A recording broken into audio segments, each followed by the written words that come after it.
It was Friday morning, and I was called in to meet with the athletic director and the coach. And the athletic director actually suspended me at first. And then that Sunday, I received, actually it was Saturday, it was the next day. That Saturday, I received a letter enclosed. It just said that I'm dismissed from the team for good. Why were you dismissed from the team? It was for a failed drug test. Was it specifically for what? Was it marijuana usage? Yes, sir. It was marijuana. What made you make that decision to do that? Well, one thing I could say is that I'm a college student first, and it's always around. At High Point, it had became a norm, and I'm just gonna keep it completely honest. It was something that I did, and it wasn't a big deal at High Point. And so when I came here, it was just a complete different outlook on the subject of marijuana. So I guess I just kind of took it a little too lightly and thought that I could, get away with it, and I didn't. Was it the same reason for the 5-game suspension earlier in the Yes, season? it was. Mm-hmm. You decided to risk your career, twice. Why? That's a question that I've been asking myself, actually, and it leaves it to think that I don't care about my career, and I do, because it's what I want to do with my future. So I don't really have a reason as to why I risked it. I've been getting counseling and trying to figure that out myself. So, I'm just trying to move forward from it. Do you feel that you have an addiction to it, perhaps?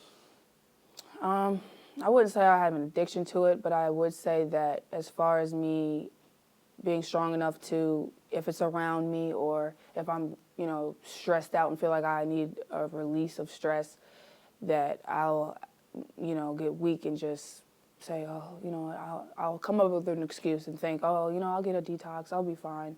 And I just, make that dumb decision.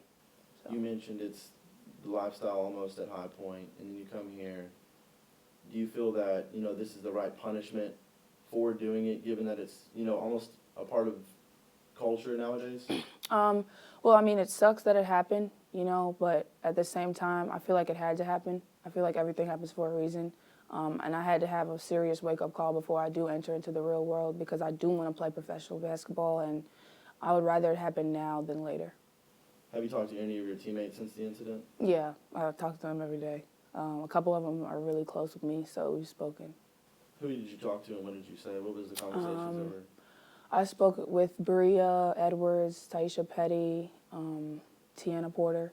Those are the main three that I spoke with. But, they were just disappointed in the situation, and they were looking forward to us getting further in the season together as a team. But, I told the whole team, it's time to move forward. You can't dwell on it. You can't think about anything regarding me. Like, we're a team, so, it's just, everybody just has to step up and play their hearts out. Did they feel it was a big issue when the news broke to them? Yeah, it was a big issue. It was, it was devastating for everybody, I think. Has your family reached out to you about the recent news? Yeah, it was hard to have to break it to them, but especially because they were coming for senior night tomorrow, or today, or no, Saturday. Saturday is senior night. So that was probably the hardest thing I ever had to do. What's your reaction when you know that you're not going to get to play on senior night? It bothers me, It